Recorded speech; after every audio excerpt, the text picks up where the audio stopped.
L'histoire de Montréal, troisième partie. En 1760, c'est la conquête britannique. Les Français perdent la bataille sur les plaines d'Abraham contre l'armée britannique. La Nouvelle-France passe aux mains de l'Empire britannique.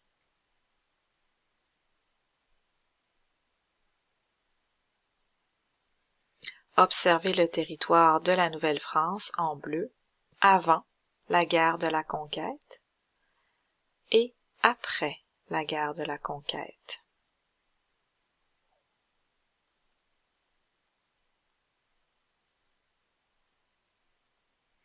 Vers 1800, on enlève les fortifications autour de Montréal pour que la ville puisse s'agrandir. Les fortifications avaient été terminées en 1744. Vers 1808, au marché Neuf, actuellement la place Jacques-Cartier, on y vend des légumes pendant l'été.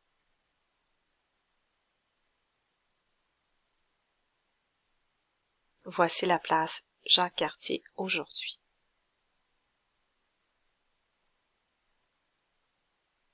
Vers 1847, le marché Bon Secours accueille le marché l'hiver.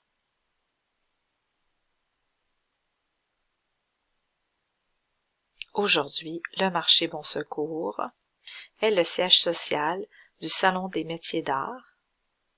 On y retrouve plusieurs boutiques de produits faits à la main au Québec. Vers 1800, il y a une forte vague d'immigration britannique, des Anglais, des Écossais et des Irlandais quittent la Grande-Bretagne pour émigrer au Canada.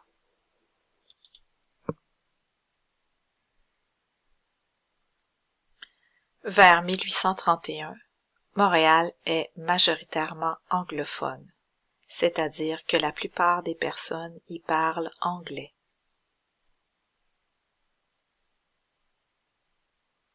Les Britanniques forment la bourgeoisie. Ils dominent la vie économique de Montréal. Ce sont des personnes plutôt riches qui sont des entrepreneurs et des propriétaires d'entreprises. Monsieur James McGill, d'origine écossaise, fonde la première université de langue anglaise à Montréal, l'université McGill.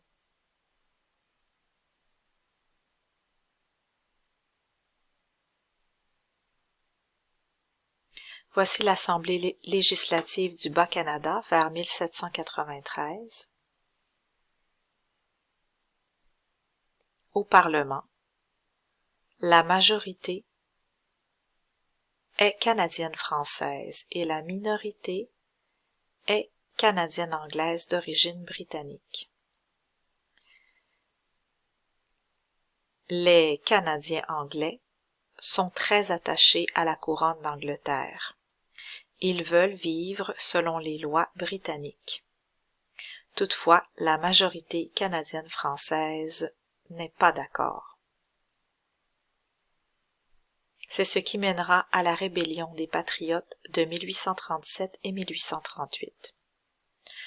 Le chef du Parti patriote, M. Louis-Joseph Papineau, a une majorité de députés au Parlement. Il veut un gouvernement responsable et démocratique. Le gouvernement britannique refuse. Ils disent non.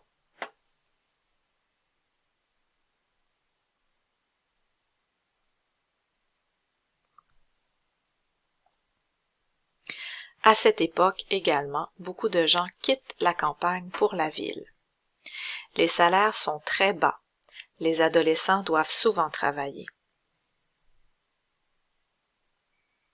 Entre 1881 et 1911, la population de Montréal grandit beaucoup. On passe de 171 000 habitants à 528 000 habitants.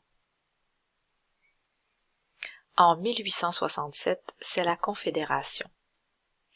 C'est la création du Canada, le 1er juillet 1867. À ce moment, le français redevient majoritaire à Montréal. On y retrouve à ce moment 60% de francophones et 40% d'anglophones. Le boulevard Saint-Laurent divise l'île de Montréal en deux. À l'est habitent principalement les francophones et à l'ouest habitent principalement les anglophones.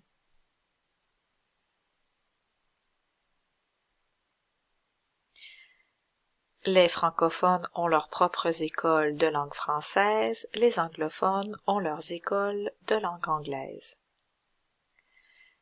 Les francophones ont leurs églises catholiques, les anglophones ont leurs églises protestantes.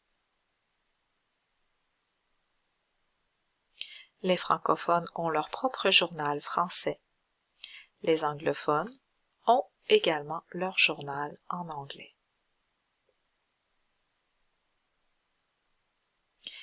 Les francophones ont leur propre hôpital de langue française, le CHUM, ou Centre hospitalier de l'Université de Montréal, et l'hôpital Sainte-Justine, hôpital pédiatrique, et les anglophones ont leur hôpital de langue anglaise. Aujourd'hui, c'est le CUSUM, ou le Centre hospitalier de l'Université McGill. À partir de 1900, il y a plusieurs vagues d'immigration. Des Juifs venus d'Europe de l'Est, des Italiens, des Russes, des Allemands, des Grecs et des Chinois.